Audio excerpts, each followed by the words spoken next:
বন্ধুরা, medicine guideline চ্যানেলে আপনাদেরকে স্বাগতম। আজ কথা বলবো মেলাসমা কিংবা মেস্তা নিয়ে। মেস্তা কি, কাদের বেশি হয় এবং প্রতিকার নিয়ে আজ বিস্তারিত আলোচনা করব আপনাদের সাথে। মেলাসমা হচ্ছে এক ধরনের হাইপার পিগমেন্টেশন, যা ড্রাগ বাদামি বা কালচে সুপ ধরনের দেখা দেয়।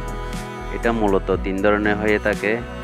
3 ধরনের মধ্যে প্রথমটি হচ্ছে জেনেটিক ফ্যাক্টর, দ্বিতীয়টা হচ্ছে ইউভি ফ্যাক্টর ও তৃতীয়টা হচ্ছে হরমোনাল ফ্যাক্টর। জেনেটিক ফ্যাক্টর হচ্ছে বংশগত রোগ। এই রোগ কিছু কিছু মানুষের বংশগতভাবে আসে।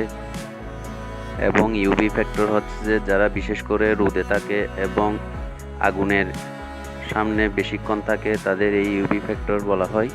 এবং তৃতীয়ত হচ্ছে হরমোনাল ফ্যাক্টর। হরমোনাল ফ্যাক্টর হচ্ছে যে যারা হরমোনের সমস্যায় ভুগতেছেন তাদের এই রোগ দেখা দিতে পারে। প্রতিকার হিসেবে এই রোগের জন্য একটা অ্যান্টিপিগমেন্ট সানস্ক্রিন ব্যবহার করা লাগে এবং পাশাপাশি আমি যেই ক্রিমটা সাজেস্ট করব ওটার নাম হচ্ছে নো স্ক্র্যাচ ক্রিম, যেটা মেস্তার জন্য খুব কার্যকরী এবং ইফেক্টিভ।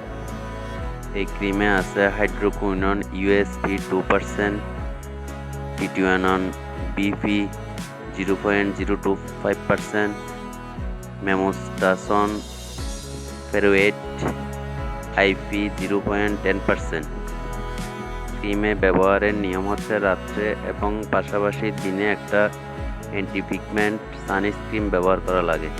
আপনারা যারা দীর্ঘদিন যাবৎ মেস্তায় ভুগতেছেন তারা চাইলে এই ক্রিমটা ব্যবহার করে দেখতে পারেন। খুব কার্যকরী একটা ক্রিম, আশা করি ভালো একটা ফলাফল পাবেন। যদি ভালো লেগে থাকে আমার এই চ্যানেলকে সাবস্ক্রাইব করে দিবেন এবং পাশে থেকে সাপোর্ট করবেন। ধন্যবাদ।